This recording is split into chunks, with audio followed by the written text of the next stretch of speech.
Mula sa post ng kanyang tito, Queenie Pacquiao, kinaaliwan nga po ng maraming mga netizen. Ito'y matapos pong makita talaga ang kasimplehan nito. Mula sa naging post ni Steve Jumalon, ibinahagi niya ang video kung saan ay spotted nga na nagsasharon itong si Queenie Pacquiao. Sa isa nga pong gathering sa US, makikita ang napakaraming pagkain at doon ay makikita ang napakasimpleng anak ni Manny Pacquiao na si Queenie na kung saan ay nakikipagsabayan sa pagbalot nga po ng mga natirang handa. Actually, ganun nga daw po sa US since wala naman daw pong kakain nun.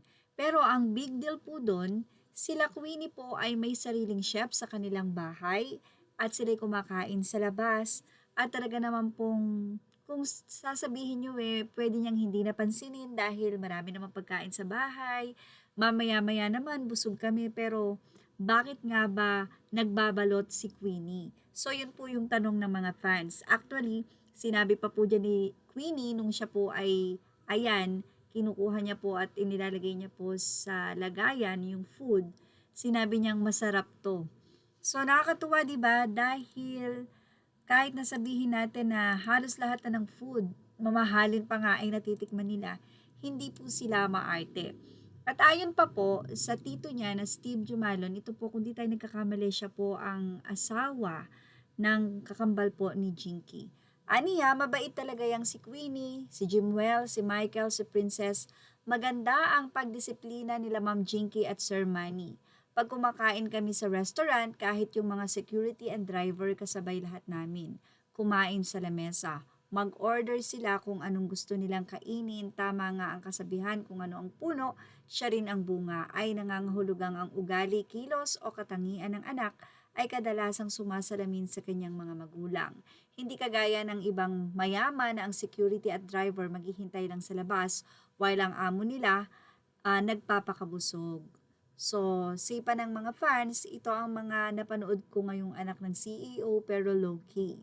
Si naman isa, bakit pag sila ang nag-sharon, ang cute tingnan? Bakit pag kami daming naiinis?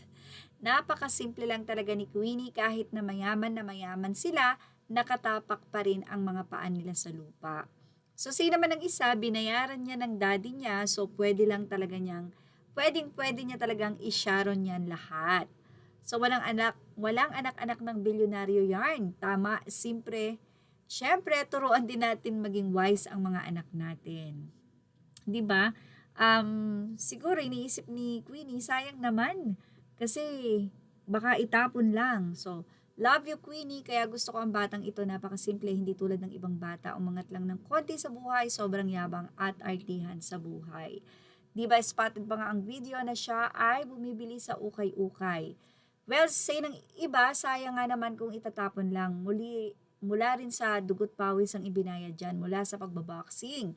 Kaya bawat butil ay mahalaga at biyaya sa kanila na dapat pahalagahan, lalo na't pagkain. Uwian daw niya ang mga kasambahay niya, ang bait ni Queenie.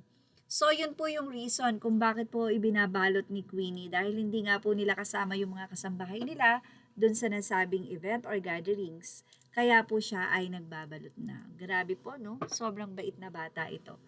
Anyway, ano po ang masasay nyo dito kay Queenie? Ilagay na lang po ang inyong opinion sa ating comment section dahil yan po ay mahalaga sa atin. Images are all credit to the rightful owners. Thank you for watching. Please like, share, and subscribe.